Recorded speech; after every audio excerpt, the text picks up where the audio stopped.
Deadlock's meta changes fast. Every patch shifts which heroes are strong, and if you're just jumping into Deadlock right now, it can be really hard to tell what's actually good versus what looks good on paper. So in this video, we're going to break down the current meta heroes in my opinion. I'm going to go from S tier down to D tier, explaining which one and why. And this is not left to right, this is just categorizing them.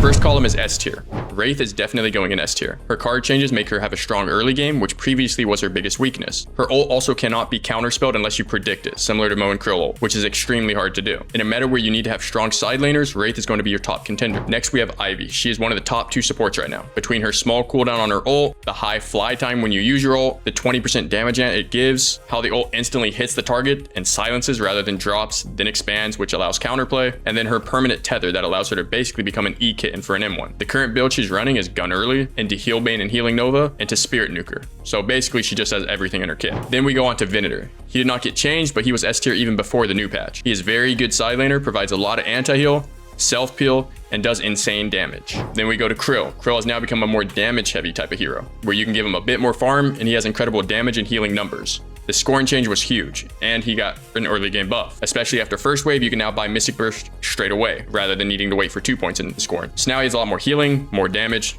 still the same annoying CC, such as Disarm and Bite, even though his Bite has a lot higher of a cooldown now. Up next is McGinnis. Her ult builds goes into turret. It's extremely impressive by the range of the ult, the slow and the DPS of it, while also having items that make her not useless when the ult is down, through setting up turrets and having long duration on them, and especially because of the significantly improved tracking that they added on the turrets now. Lastly, in S tier, we have Kelvin. He is the second top tier support. There's no 1 or 2. I actually think Kelvin's better than Ivy, but they're both very strong. This hero can have an extremely strong nade build early into dome build neck. The nade heals when maxed with early items for like 350 HP while also dealing 350 damage. The spirit items normally being like rapid recharge, boundless. Then you also have healing booster. And then when he gets refresher late game, he can just win the game for you with infinite sustain and team fight control. Now we go to A tier. The first tier we have is Pocket. Due to Silence Wave being buffed, it now increases his burst combo. He can also use Cloak and Stamina and Barrage. His Cloak gives him weapon damage at the beginning instead of the end, and his ult gives him 100% anti-heal at max. Overall, his hybrid playstyle got buffed. Next we have Geist, who is a solid side laner as well.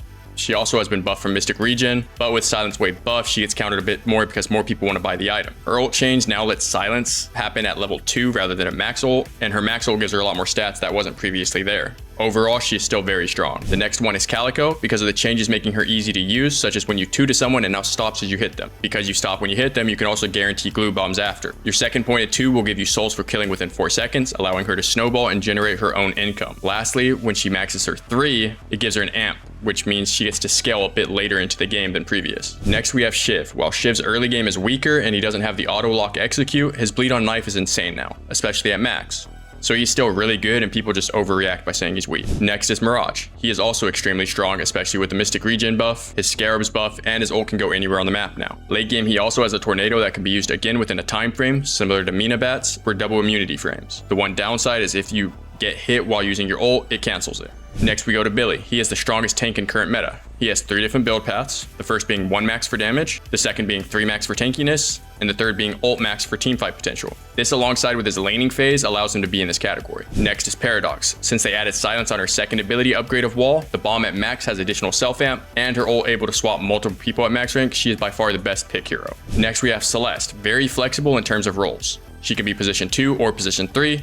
With the mobility and ult, it makes good rotations, and also her teamfight very strong. Lastly, her lifesteal and shield allow her to be a pseudo frontline. The only thing stopping her from being S tier is the fact that you have to clear the wave with all your abilities, so it takes away your aggression. Next is Sinclair. This hero has potential to be S tier, just relies heavily on what the other team heroes are unless you go bolt build into ult build. If you are very good at this hero, then I believe it can be S. But for the average player, it's kind of just an A tier. Next is Doorman. This is similar to Sinclair. Doorman can be S tier, but it relies on comms and using the doors correctly. So if you are not good at door placements or making it secondhand nature to place and replace the doors as you go, it becomes less strong. Next is Mina. Strong overall. Taking away her sustain early did hurt her oppressiveness, and slowing hex is still a strong counter into her, and your ult you can line aside her. So a few counterplay options make her not able to go to S compared to any of the current heroes. Next is Lash. Lash is in A tier because of his slam damage, his movement, and his sustainability. early. His ult is also good, but only like early to mid because of counterspell, which is why people do not put points in it really until last. They will ult max before like the 5th point in grapple, but that's about it. Next is Vindicta. Vindicta has 2 different builds and is in A tier because of her ult spike, because she locks down movement heroes,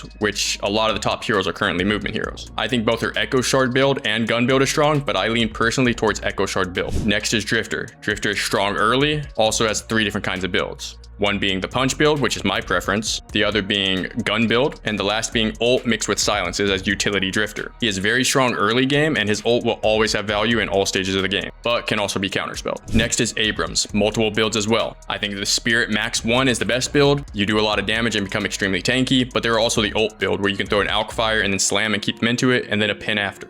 Lastly is the gun build. I think the gun build's very underwhelming. So he is a very strong CC hero that is also tanky and creates infinite space. Next is Yamato. Can be flexible in positions as well, whether it be for frontline or for Spirit Nuke. She has a strong early, and if she can get a lead, she can snowball off of it. She, just like Geist though, the Silence Wave buff, she's susceptible to being countered. She relies heavily on her ult, so she's definitely a tempo hero, and if this hero gets ahead, she can run the whole entire game. Next is Infernus, currently underrated. Has several builds as well. Dash build is a strong for position 2.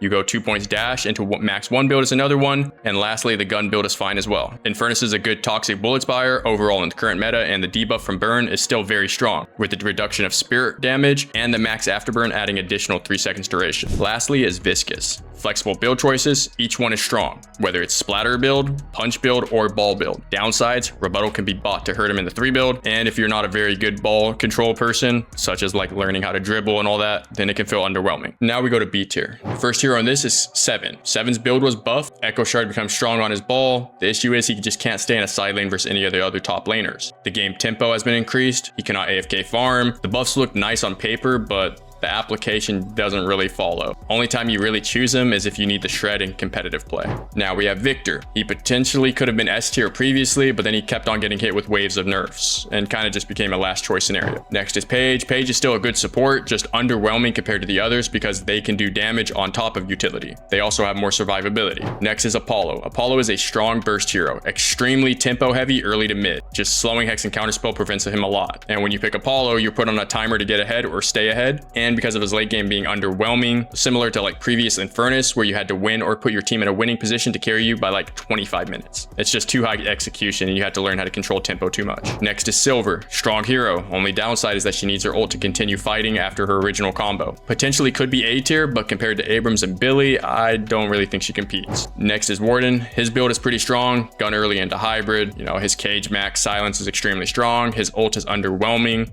A lot of the other top heroes in position 1 and 2 can just kind of run at him or kite the ult, and they'll win most interactions. Potentially could be an A tier hero, but compares to heroes like Venator, Celeste, Wraith, he just doesn't do as much. Next is Bebop. His hooks are still good, but his damage and utility is underwhelming outside of it. Very high execution hero to get similar results to other pick heroes with his hooks. People are not even valuing having pick heroes in a lot of comps anymore because of how bad they kind of fall off. Counterspell kind of just makes them irrelevant, let's be real. Next is Dynamo. Requires certain instances to be good, can be countered relatively hard, which is why people go Stomp build over the ult build. His 2 now cleanses debuffs, which is good addition, and his 1 stomp damage is nice. He just requires a bit more farm than previous, which makes him towards like the position 4 area, but not many comps allow you to have that additional economy. And with Sinclair being so high in meta, this makes it kind of hard to choose him unless he's like 6th, and matchmaking doesn't really have draft.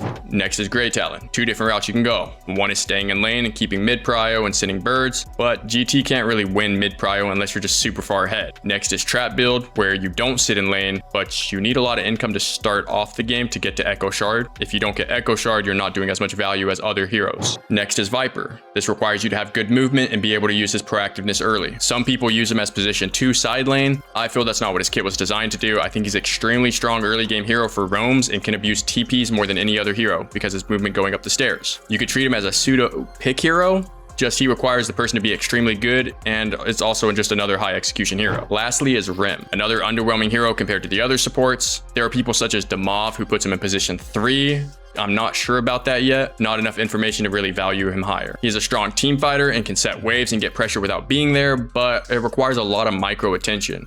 where if you set the wave, you have to make sure you're also at the team fight. If you are late, then the hero feels decently bad. Could be higher, just requires you to be really good at hero timings, wave timings, objective timers, like timers all the way around, which is for the average player is just too high of an execution again. Next is C tier. There's only 2 heroes that fit here in my opinion. The first hero is going to be Holiday. If you have an extremely good Holiday player, it could potentially be B tier, but it doesn't provide as much as any other hero in the role, such as Paradox, Bebop, even the secondary pick heroes like Vindicta and Lath. You can just counterspell the Holiday ult, and then he just relies on his barrels. The movement still feels nice though, and you can make plays off of that, which is why he's not D tier. The only other hero is Haze. Haze got changed more into an ult build now, then they also buffed return fire to where it doesn't miss or randomly do headshots, it's all consistent body shots now, which means when Haze ults, if your team buys return fire, she dies pretty quickly. And of course, Metal Skin's still in the game. Lastly, in D tier, there's only 1 hero, and that hero is Graves. I haven't seen much success on her yet, or even what position you would put her in. There's not already better heroes in. I know Fishcake tried position 2. It didn't look super great. I'm pretty sure all the other heroes just got buffed and surpassed her altogether. My end tier list thoughts, I covered a good bit for each hero. There's still more involved that I didn't go over, such as positions, high versus low econ in drafts, and then high versus low execution heroes. But these are my basic thoughts on why each belong where they do. Just keep in mind that Deadlock is still evolving fast, and every patch changes the meta in different ways. But for right now, these are the heroes in each section in my opinion. If you understand what is strong and why it is strong, you'll be able to adapt much faster than the average player. And as the meta keeps changing, we will keep breaking it down so that you always know what's actually worth playing. For more coaching and guides, visit FPSLounge.com, and we'll see you in the next one.